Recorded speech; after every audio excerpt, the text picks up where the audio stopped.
अस्सलाम वालेकुम dear students, उम्मीद है आप सब खैरियत से होंगे।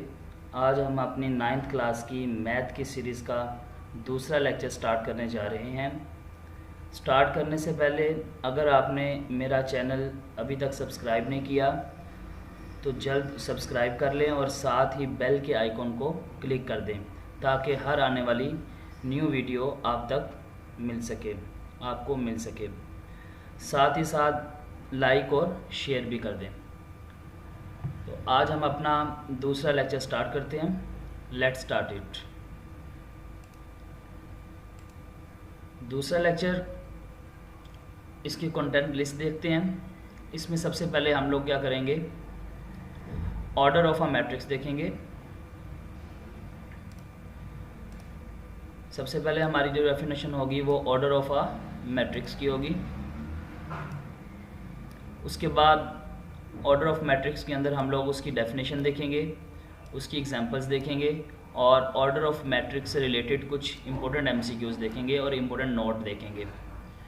सेकंड नंबर पे हम लोग इक्वल मैट्रिसेस के बारे में बात करेंगे कि इक्वल मैट्रिक्स क्या होते हैं या कब हम दो या दो से ज़्यादा मैट्रिसेस को आपस में इक्वल कह सकते हैं।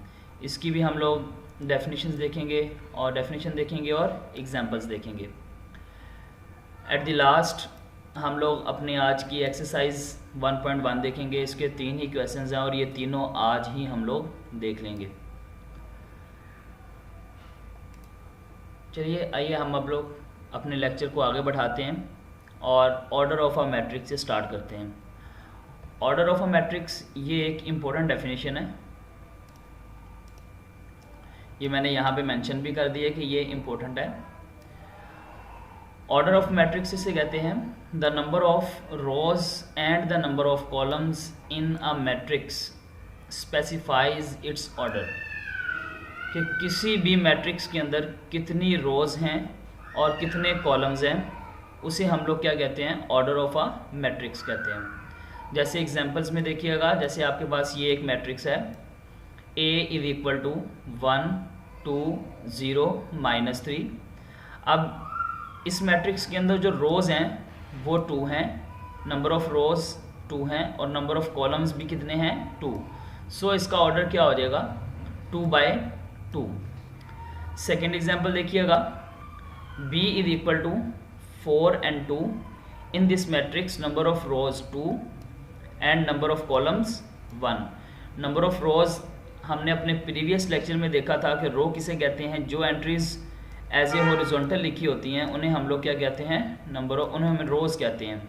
जैसे ए मैट्रिक्स में देखिएगा, एक ये आपके पास रो है, एक ये आपके पास रो है। जो बी मैट्रिक्स है, एक ये रो है आपके पास, एक ये रो है, तो 2 रोज़ बी मैट्रिक्स के अंदर हो गई। और कॉलम्स कितने हो गए, कॉलम्स वर्टिकली लिखी हुई एंट्रीज को कहा जाता है, तो कॉलम्स आपके पास 1 हो गए। तो इसका ऑर्डर कितना हो गया, 2/1। अब ऑर्डर ऑफ अ मैट्रिक्स से रिलेटेड कुछ इंपॉर्टेंट नोट देखते हैं। नंबर वन है आपके पास कि number of rose represented by n। जब हम किसी भी रो को कोई रोज, नंबर ऑफ रोज को नेम देते हैं तो वो स्मॉल m से नाम देते हैं। और सेकंड आपके पास है number of columns represented by n, small n। Number third पे order of a matrix can be represented by m/n और m क्रॉस n।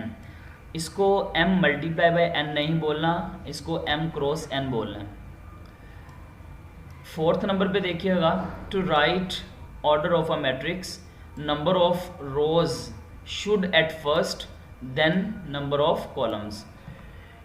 जब हम किसी भी मैट्रिक्स का ऑर्डर लिख रहे होते हैं तो उसमें नंबर ऑफ रोज को पहले लिखते हैं, फिर हम नंबर ऑफ कॉलम्स को लिखते हैं। हमारी आज की नेक्स्ट डेफिनेशन है equal matrices, which is also important, I have mentioned. Let's start its definition.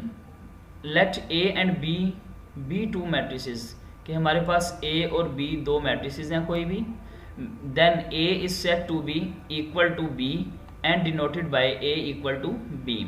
मैं ए को बी के इक्वल कहूँगा और उसको जाहिर कैसे करेंगे, A is equal to B. If and only if, कि अगर ये दो कंडीशन सेटिस्फाई हो जाए।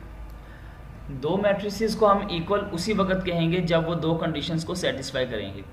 पहली कंडीशन आपके पास क्या है कि उन दोनों के ऑर्डर क्या होने चाहिए, सेम होने चाहिए, कि मैट्रिक्स ए का भी ऑर्डर वो इक्वल होना चाहिए मैट्रिक्स बी के ऑर्डर के, और उनकी कोरस्पॉन्डिंग एंट्रीज भी, corresponding elements, corresponding members are equal. Corresponding mean आमने सामने वाले। फर्स्ट पोजीशन पे जो एंट्री होगी वो दूसरे मैट्रिक्स की भी फर्स्ट पोजीशन से मैच करनी चाहिए। एग्जांपल देखिएगा फिर आपको क्लियर हो जाएगा। एग्जांपल में देखिएगा, जैसे मैंने इधर आपके सामने शो किया है, a is equal to 1 2, a is equal to 1 2 0 -3 and b is equal to 1 3 -1 0 और -3 आर इक्वल। ये दोनों मैट्रिसेस आपस में इक्वल हैं कि क्योंकि इन जो a मैट्रिक्स है इसका भी ऑर्डर 2/2 है और b मैट्रिक्स है इसका भी ऑर्डर 2/2 है, और इनकी कोरस्पॉन्डिंग एंट्रीज भी आपस में इक्वल हैं। जैसे देखिएगा, इसकी फर्स्ट जो a मैट्रिक्स है उसकी फर्स्ट प्लेस वाली एंट्री 1 है, यहाँ से b मैट्रिक्स की भी फर्स्ट प्लेस वाली एंट्री 1 है। इसी तरह ही जो a मैट्रिक्स है उसकी सेकंड प्लेस वाली एंट्री 1 है, और इसकी जब हम लोग b मैट्रिक्स की सेकंड प्लेस वाली एंट्री पे लिखा हुआ है 3 -1 करेंगे वो भी क्या आएगा, आपके पास 2 आएगा। सिमिलरली थर्ड एलिमेंट भी देख लें आप और फोर्थ एलिमेंट भी देख लें। इस तरह ए और बी मैट्रिक्स क्या हैं, इक्वल हैं। कुछ और इक्वल मैट्रिक्स के एग्जांपल्स देखते हैं ताकि आपको मज़ीद समझ आ जाए। तो पिछले वाली नंबर 1 एग्जांपल के अंदर ए और बी मैट्रिक्स इक्वल थे बिकॉज ऑफ कि उनके जो ऑर्डर थे वो भी सेम थे और उनकी कोरस्पॉन्डिंग एंट्रीज भी सेम थी।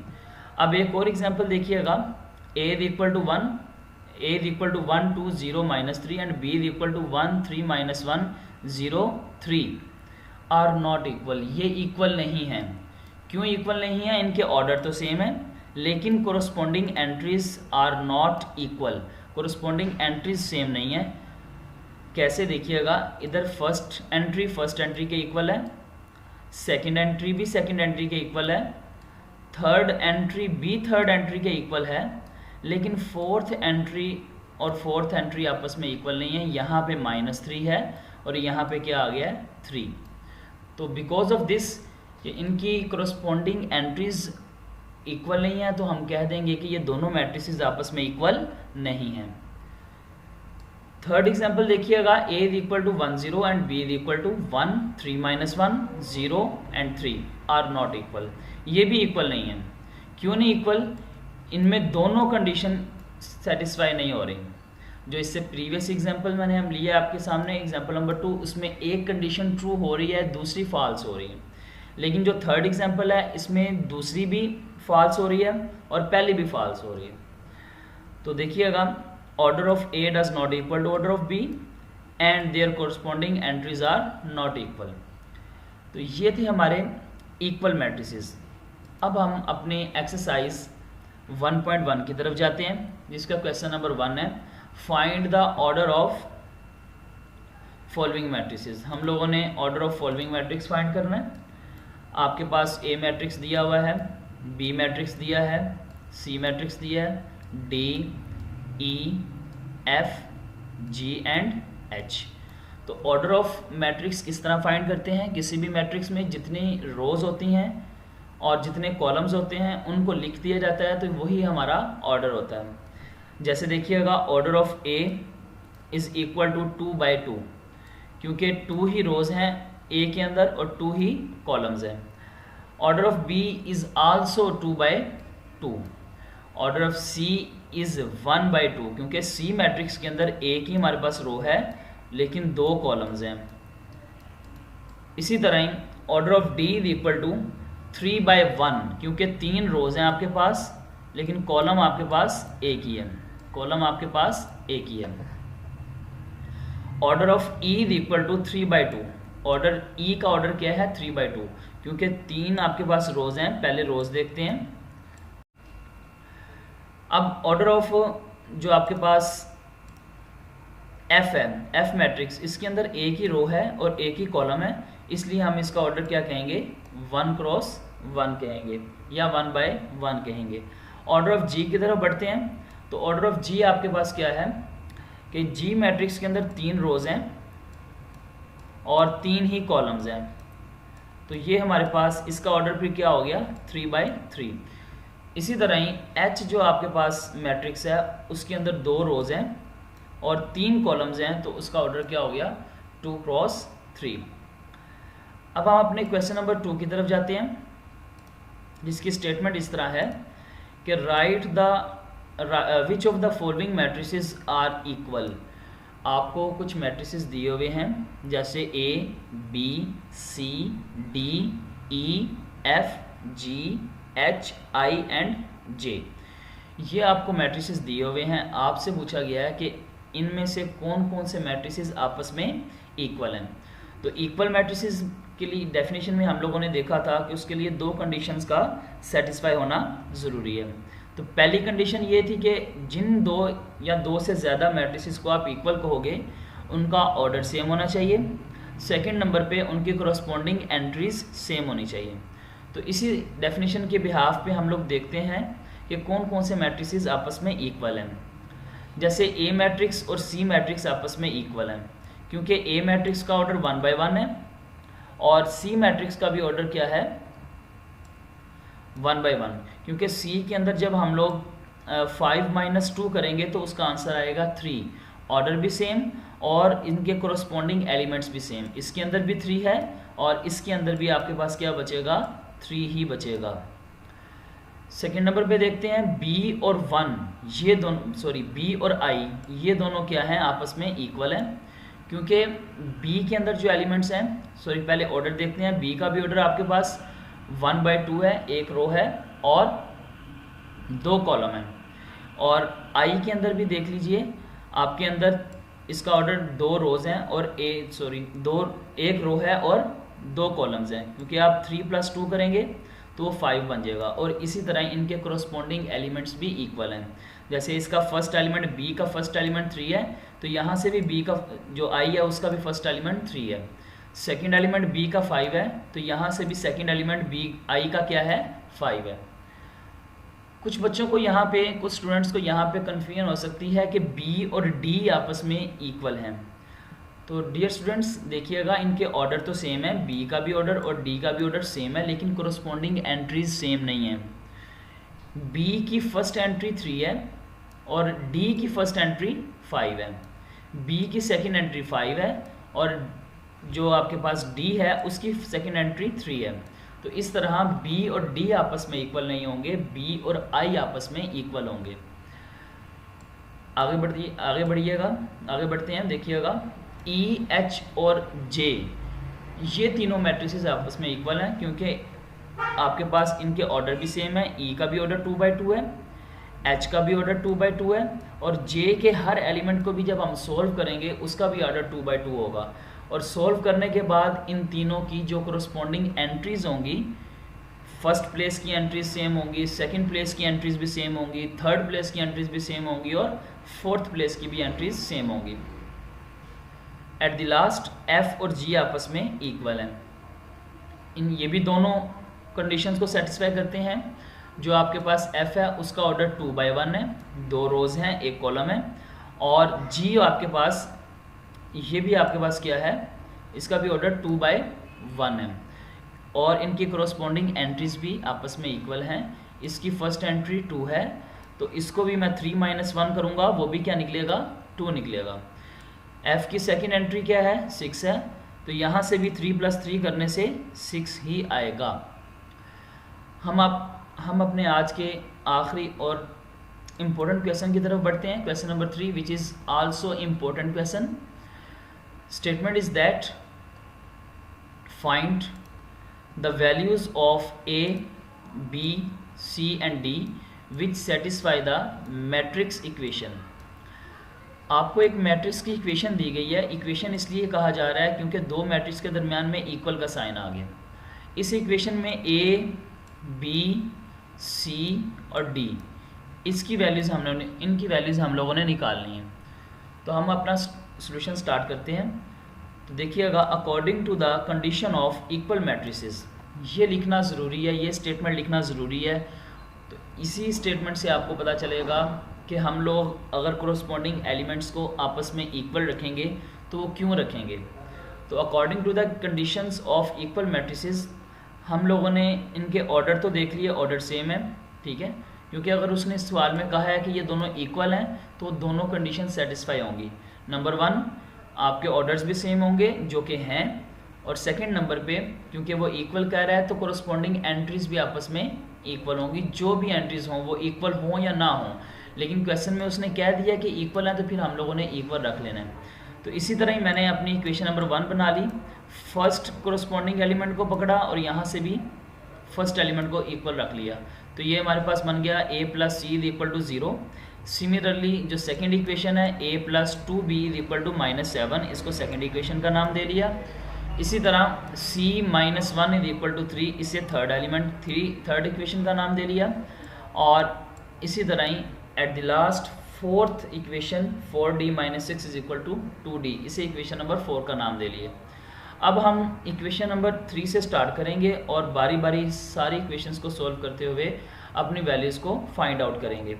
इक्वेशन नंबर 3 से स्टार्ट करते हैं। इक्वेशन नंबर 3 है आपके पास c - 1 = 3। आपने c की वैल्यू निकालनी है, क्योंकि माइनस इधर 1 जो सा माइनस हो रहा है इक्वल की लेफ्ट साइड पे, तो राइट साइड पे जाएगा तो प्लस हो जाएगा। तो ये c की वैल्यू आपके पास क्या बन जाएगी, -4। इक्वेशन नंबर 1 देखिएगा, इक्वेशन नंबर 1 है आपके पास a + c = 0। अब इसमें हमने c की वैल्यू जो पीछे इक्वेशन नंबर 3 से यूज़ करके इक्वेशन नंबर 3 को वहाँ से निकाली थी, वही c = 4 हम इक्वेशन नंबर 1 के अंदर पुट कर देंगे। और इक्वेशन नंबर 1 क्या बन जाएगी हमारे पास, a + c की जगह पे हमने 4 रख दिया, और इसको सोल्व करेंगे तो ये आपके पास क्या आ जाएगा, a = -4। इक्वेशन नंबर 2 को हम लोग सोल्व करते हैं। इक्वेशन नंबर 2 आपके पास है a + 2b = -7।